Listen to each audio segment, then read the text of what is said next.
All right, everyone. Hello. Hope you're all doing well out in virtual land and here as well. So any comments, questions, concern, issues, anything like that before we get started today?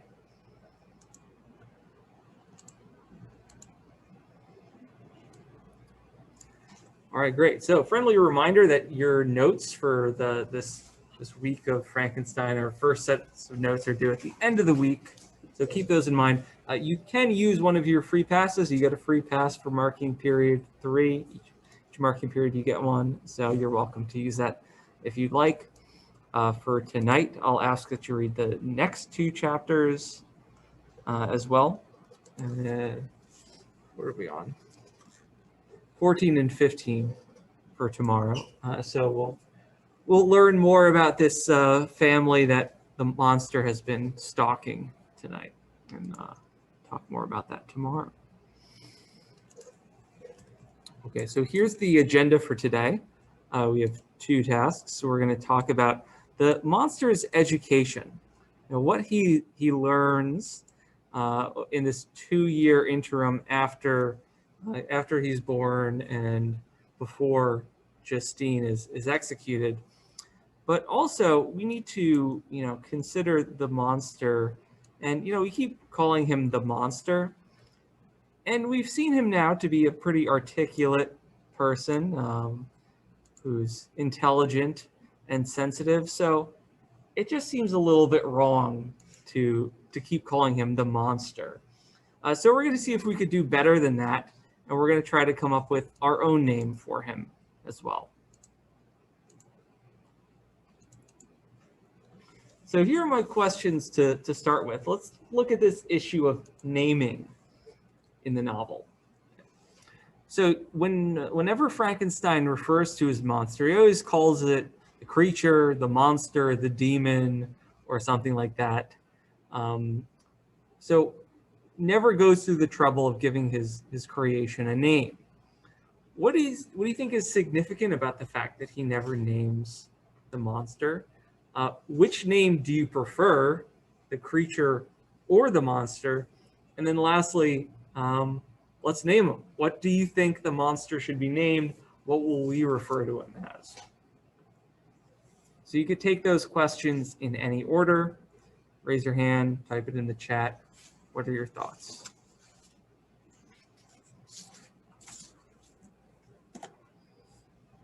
Let's start with Anna and then go with Katerina. So for the first one, it's significant because in the beginning of the experiment, like Victor was working towards creating a human and bringing like a person back from the dead, but now instead of like giving the monster a name and just calling it the monster, it kind of shows how inhuman it is, and then it's like he didn't really succeed in creating an actual person. Okay, great. So emphasizing the lack of the monster's humanity. Katerina? I was gonna, sorry. I was gonna kind of say the same thing. I mean, he kind of has like a little existential crisis in like the chapters that we read, and I think calling him like the creature and the monster kind of like puts him in that position. He talks about like the names of like the different kids and how they're all like, called, like there's like the sister and the whatever. I forget their names, but I feel like it definitely like has an effect on him, and like I agree with what Anna said, and that it kind of discredits his work, I guess, as like this. It doesn't make it seem like he was successful in creating like a living creature. It's some kind of like monster rather. Yeah, good. And I like the connections to yesterday, that crisis of who actually is he? Is he a collection of a lot of people? Is he someone else entirely? He's trying to figure out in this section the answer to those questions. Like what does it mean for the monster to exist? Okay. All right. I was just gonna say that for like the first one, the same with Regal, and I know like we only have like the section of home with like the life and death lady. By not like giving, well, I mean with Grendel he did have a name, but like by not giving it a name, you're able to like use it for symbolism, and kind of the reader can understand more like that it's supposed to mean something, or like the depths of society, or like the darkness of society, like Grendel. Like the same with the creature, by not giving it a name, you're making it less of a person, so it's easier to like creature that it's more of like a moral or like a motif rather than like someone who's actually a person. Mm-hmm. And for the third one, can you do like Fred? Fred. I like It- Jim. Fred and Jim. Okay. Jim Let me- just seems like a nice, like down to earth guy, you know? I'll jot these down as you suggest them. I'll say that my second period decided to name him Kevin. So I think there's a thread here with kind of normal sounding names. Nothing too exotic. But yeah, good. I mean, I think definitely his lack of a name ties into him being this sort of outsider who's never legitimized. Really, is just seen as someone who's not even worth it. It's not Victor doesn't find it worth it to go through the trouble of naming him. Let's go with Phoebe, Alex, Isabel, and then I'll get to Sean. I think, and like another reason why like the creature was never named was because like you kind of like when you find a stray pet, your parents are like, don't name it or you'll get attached to it. So like Yeah, since Frankenstein just like was not attached to this creature because he hated it so much, he was like, I'm just not going to give it a name to belittle it and just not have an attachment to it like whatsoever. And Yeah. I also think we should call it Adam because Adam. I've heard places that like technically the monster's name is Adam because he's like the first man. Hmm. So It's an interesting thought, and I like your analogy to pets and just like small anecdote. But I think like a few times my cats have come on screen when I was teaching at home. And my one cat is named Tiny, and the reason we named her Tiny is because we originally were fostering a few cats, and we didn't think we would keep them, so we didn't want to get attached. So we just called her the tiniest kitty because she was the smallest one of the bunch. And then we ended up adopting her. And we're like, well, now we just call her Tiny, so we'll keep that name. So definitely by naming something, you get attached to it. And I like that idea of like the power of naming and naming as an action and how that act conveys a relationship.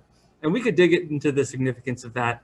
I also like the name Adam. It does have resonance with these biblical allusions that we've been talking about. So I wrote that one down as well. But let's go with Alex next.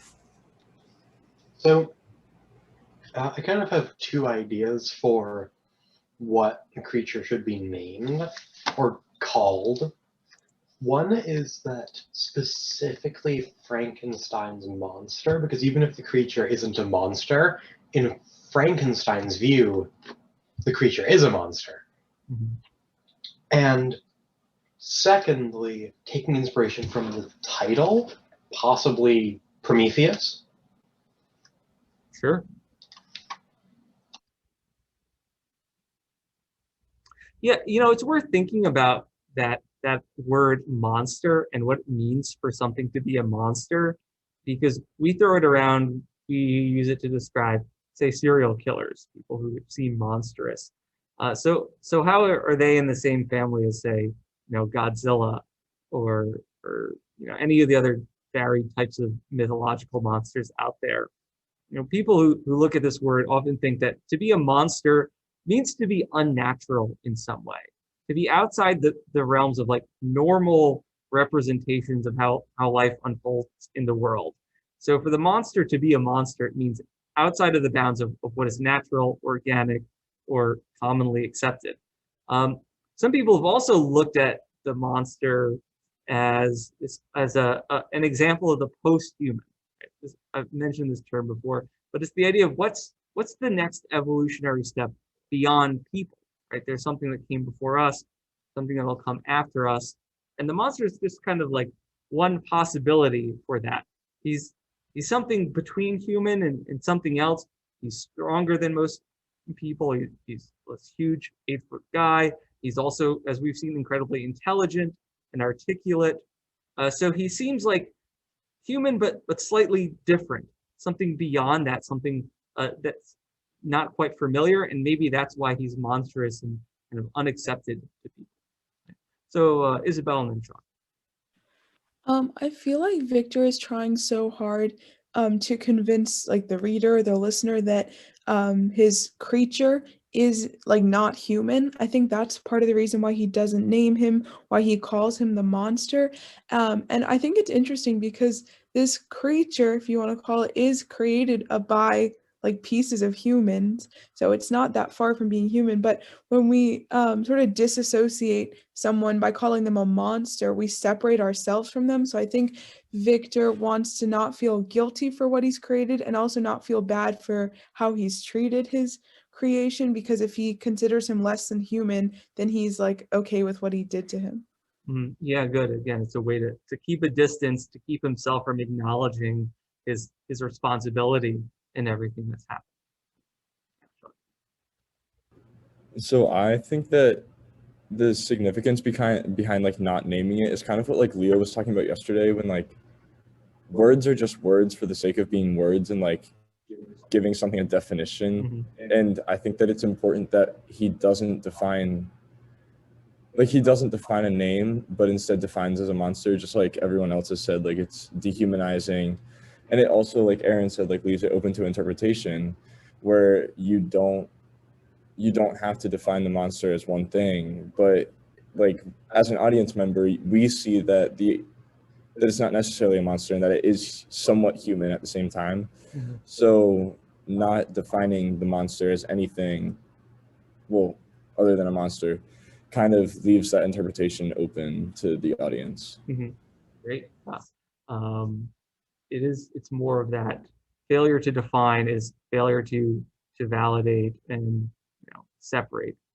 One other thing I want to mention that got me, the Adam connection got me thinking this also, in terms of how the act of naming legitimizes something, is in Genesis, when, and there have been all kinds of biblical references in this novel, when God creates Adam, he gives Adam the authority to name all the animals and plants in the Garden of Eden.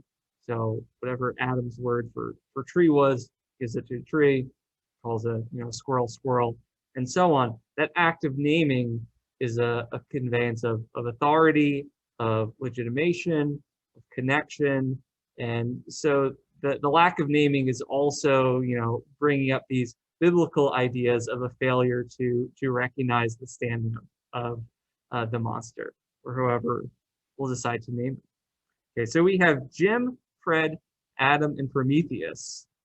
Anyone else want to throw out any contenders?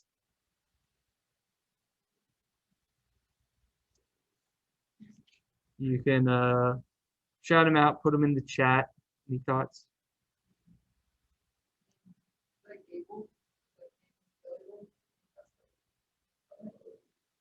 Sure, I'll put Abel down. Any other suggestions?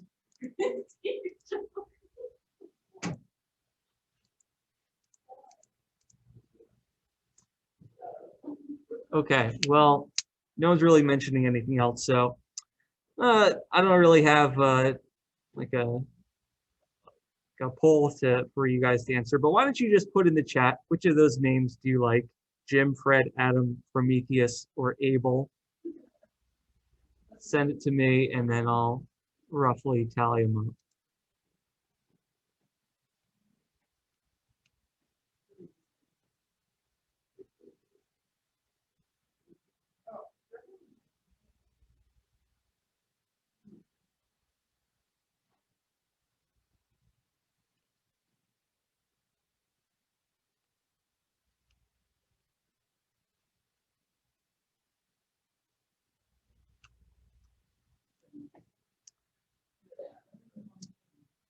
I'm going to actually have to tally these pretty spread out.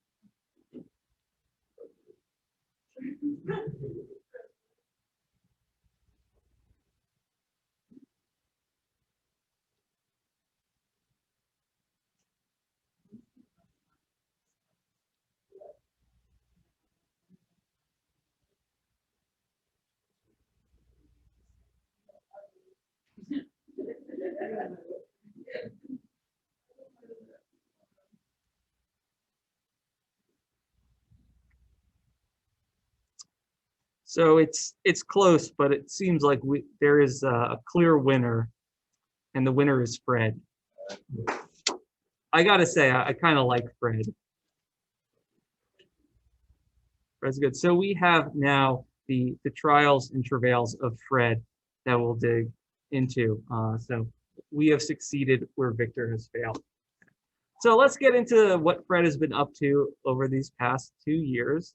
And we talked about the confrontation on the mountain between Victor and Fred yesterday, and how what Fred really wants is to be heard, right? He wants his story to be listened to and validation from his father figure.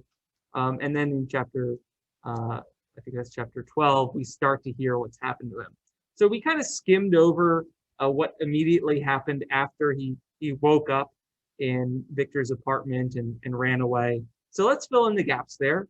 What has Fred been up to since he first emerged? What experiences and encounters has he had? He did discover fire, which is another Prometheus kind of reference.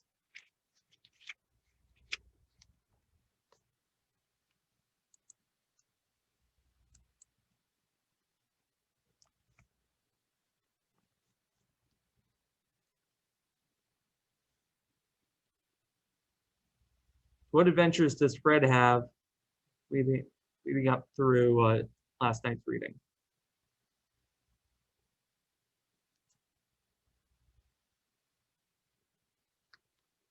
Yeah.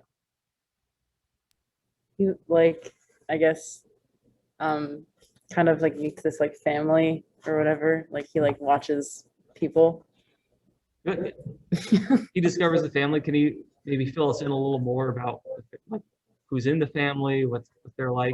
So there's an old man who I guess is like the father, and then there's like the mother and the daughter and the son, and he just kind of watches them, and like the son seems sad, and then like later like this woman comes, and through like this foreign woman coming to their family, he like is able to like learn language, and he kind of like watches over them a little bit and helps them out, and like doesn't he like plow their like yard like? Yeah, he collects firewood for them. Yeah. And helps them helps them with the little tasks around the house. Yeah, and kind of like in hopes that maybe one day he can like, learn the language, be really good, and like come over and be friends with them. And he calls them his friends. Right. Interesting. Yeah. Good. Yeah, exactly. There's a lot to get into there. So let's take a step back. But even before before Fred finds this family, they tell you this in the next chapter. For convenience, I'll say the family's name is the DeLacy's. So before he meets the DeLacy's, he's flung out into the world, into a forest, trying to like fend for himself. He finds some food. He manages to like cook, hunt, and forage, but it's pretty difficult for him. And whenever he does meet people, he's met with kind of cries of horror and disgust. People see him and just think, "Wow, look at how like repulsive this thing is." Immediately, they don't want to listen to him. They just run away. So he can't reveal himself to the DeLacy's. Rather, he hides in this little hut on their property, and through a small hole in the wall, looks at them and is able to observe what they're up to. So much of what he learns is through observation. And what we see in this section is the education of Fred, how he learns about the world. So through a lot of this, Mary Shelley is kind of channeling 18th century European philosophy. You might have gotten reminders of like the writing of Jean-Jacques Rousseau from this. So Rousseau was a philosopher who wrote and believed that people were basically inherently good. He wrote about education, and his thought was, if you want someone to really grow up and flourish, you have to just like let their natural goodness, grow and be protected. Keep people away from the corrupting influence of society, and let them sort of do their thing. Like a child kind of playing around in the woods, turning over stones, looking at insects, kind of observing, climbing trees, figuring things out. That's the best way to let someone grow. Mary Shelley kind of took that idea and use this novel, this part of the novel, as sort of an extension of that, to say, okay, well, what would happen if you took someone who had the mentality of an infant but was physically an adult? What would they do, right? And so we can see the monster go through certain developmental stages. He moves around, he figures out that the experiences that he has are sight, sounds. He hears the birds, tries to imitate them. He tries to forage for food, and he does like natural experiments. He tries to figure out what works, what doesn't work. And he takes this big step forward in his understanding when he gets to the DeLacy's. And so we might see a connection here to family, because this has been a motif in the story. So how does this representation of family by the DeLacy's, how does that compare to other examples of family life that we've seen in the novel so far? Like, what parallels might we notice? Isabel? I feel like Shelley has sort of an optimistic view about family life, because even as like this family, and then even like the Frankensteins, like even when they're going through challenging times, they tend to be like pretty tight knit and supportive of each other. Good, yeah. So that's the sort of ideal family that Victor had the privilege of growing up in. Now Fred is sort of seeing that again with the DeLacy's, who are living out in the woods, impoverished. They have a challenging life, yet they have each other. And so the monster sees that and can't help but recognize that that's what he's missing, right? Victor was supposed to be that father figure. Like, why does, in Fred's mind, why doesn't he get that too? Why isn't he part of a family? It just reminds him of his isolation, but by watching them, it's almost like he can become a pseudo family member. Right? So he begins to learn language from them, right? And this as Katerina pointed out, this girl appears and talks to the son of the family, Felix. She doesn't speak the language, so this is a convenient plot device for Mary Shelley. As Felix teaches this other girl, they tell you later her name's Safi. As Felix teaches Safi how to speak, the monster learns also, and learns other things about it. And as he becomes verbal, right, he gains the ability to speak. He starts learning more and it starts to figure out like who he is. Okay, so this is a section of growth for him. Okay, here's one section I want to read for us. Let me see.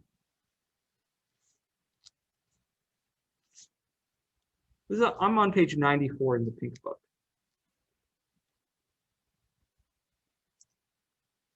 This is one of a series of epiphanies that Fred has. Okay, towards the bottom of the page, last full paragraph. So what is the realization that Fred has here? I had admired the perfect forms of my cottagers, their grace, beauty, and delicate complexions, but how was I terrified when I viewed myself in the transparent pool? At first I started back, unable to believe that it was indeed I who was reflected in the mirror. And when I became fully convinced that I was in reality the monster that I am, I was filled with a bitter sensation of despondence and mortification. Alas, I did not yet entirely know the fatal effects of this miserable deformity. What's going on here? What's the epiphany that he has? Huh? So up until this point, Sorry. The monster, or Fred, has been feeling all the human emotions and learning from the humans. So he doesn't really think there's any, like, I'm sure that he's just living his life and going about it. And then he finally sees his reflection for the first time. And in that moment, he's like very confused and frightened of himself, because he realizes that he doesn't look like the humans that he's been observing. Mm-hmm. He looks very like deformed from what they give off. So yeah, this is just him realizing that he's not human. Mm-hmm. Yeah, great.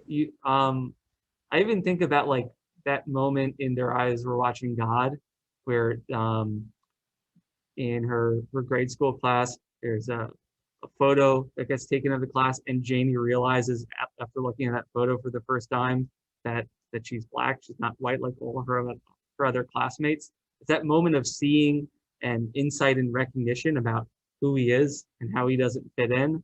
And so it's also a raising of his consciousness. It's a kind of theory of mind, self-awareness of, oh, I'm me, other people are different, right? This is something that happens, I don't know, maybe around 5 or 6 or so, maybe a little before then. So that's another movement towards development that he's going through. Good, thanks. And Max. Yeah, that's kind of what I was going to say, but like he also kind of gains his own almost separate identity where he's able to see the world through his own eyes almost. And by looking at himself, he kind of begins this like process of self-reflection, but even though it's more negative because he sees himself as a monster. Mm-hmm. Good. Yeah. So he goes on to start doing nice things for the family, helping them out while he can, kind of start seeing himself as almost their protector. And so you could almost see this story going in a certain direction where if things turn out differently, he could have been like lived peacefully in the woods. He seems like a Fred who's naturally like generous in helping. He doesn't seem like a killer here, right? He wants to do the right thing, and he's confused to find out that not everyone shares his benevolence. So he learns about human nature through some of the language instruction that he hears. You could jump ahead to page 100 in the pink books. So he overhears Felix's lessons about history. And I've been reading and talking a bunch, so maybe I could have someone else read this part. The first full paragraph on page 100 starts with these wonderful narrations. Anyone want to read that for me? Great, thanks, Max. And while you're reading this, or while you're listening to this, think about what is it that the monster is learning and how is his view changing here? These wonderful narrations inspired me with strange feelings. Was man indeed at once so powerful, so virtuous and magnificent, is so vicious and base? He appeared at one time a mere scion of the evil principle, and at another as all that can be conceived of noble and godlike. To be a great and virtuous man appeared the highest honor that can befall a sensitive being.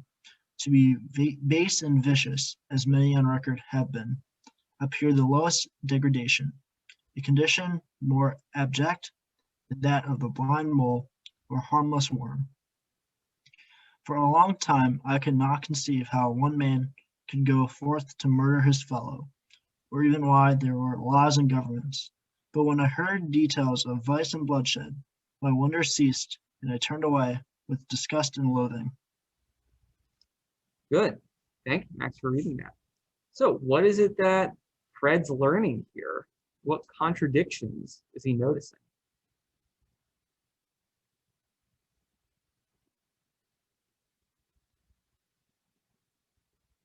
Yeah, Katarina.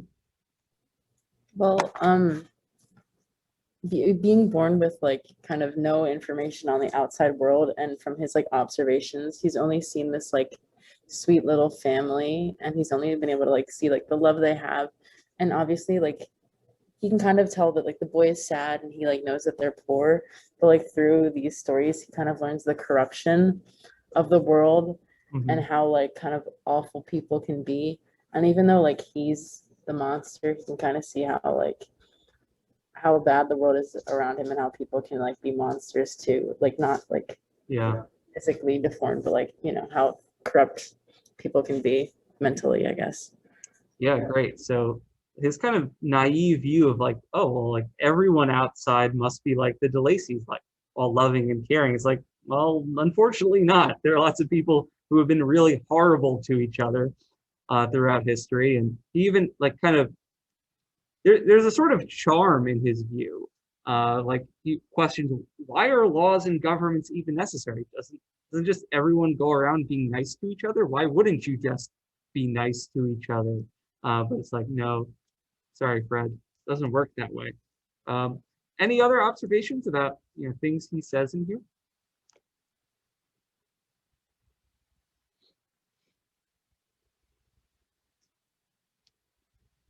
Go ahead, Max. There's kind of also like the contrast of like being godlike and then being more of like the violent and viciousness of humanity. I thought that was an interesting point because obviously you see like in the paragraph before they're talking about like Christianity and how like the it's an idea of like peace, and that kind of adopts the more peaceful nature of the family. But while they're discussing history, they see all these kind of wars and this more violence. So that almost kind of contradicts religion as well, at least in Frankenstein's eyes. Mm-hmm. Great. Yeah, I like how you're noticing that the way that Shelley uses that contrast to create this. Like, people aspire to be greatness. They celebrate people who act saintly and achieve great things. And yet in practice, they so often resort to the most horrendous sorts of violence. So why this contradiction? Are they just hypocritical? Is there something that he's not getting, right? But it's certainly darkening his view. Go ahead, Erin. I just want to touch on, like, there's so many similarities between this and Grendel, especially in like the theme of isolation. Yeah. But the fact that he was referring to the humans as like noble and godlike is kind of ironic, because in Grendel was supposed to be like God. He was like technically a godlike. Mm-hmm. But it shows that like even the most royal, the most noble of people, or of like figures like gods, could be corrupt, because in this case, like, the humans are seen as gods but are corrupt. But like in Grendel was a god and was corrupt. So really, like, it's kind of questioning the like pretenses of religion and saying that like pretty much anyone is susceptible to corruption. Yeah. and to being violent and like participating in like evil acts. So like I think that it's really important that like he uses the word godlike, Mm-hmm. and especially in Grendel, like the contrast. Mm-hmm. Yeah. Yeah, I think it's a good point. I'm always down for a good comparison. And actually, yeah, I didn't really intend for this parallel to work, but they do. Frankenstein and Grendel do work really well right next to each other. So definitely there's that religious contrast. I would extend it even to like other institutions. There's just this general view that the monster seems to have, that there's external markers of morality. Like, there's think of Victor Frankenstein, who should be his father figure from a well-established family, well-educated, should act a certain way, and then just doesn't, right? And then think of Fred. Fred visually looks horrifying to everyone, but if you get to know him, he's actually a really genuine person who wants to help people for the sake of helping people, right? Right now in this story, Fred is way more moral and likable than Victor is. And yet he's the one who has to suffer the most simply because of the way he looks. So he's kind of learning these tough lessons. We've seen him go on this progression, go from just learning how to see and like sense the world, to learning how to survive, to learning consciousness and like who he is, to now learning morality and the contradictions inherent in societies and history and in power structures. So yeah, he has many more difficult lessons that to learn, but you can kind of see this and see how you could take someone kind of unformed and innocent, and how after all these interactions, you're starting to see the trajectory that'll take him to become a killer. Okay, that's about it. I think we've been doing a lot.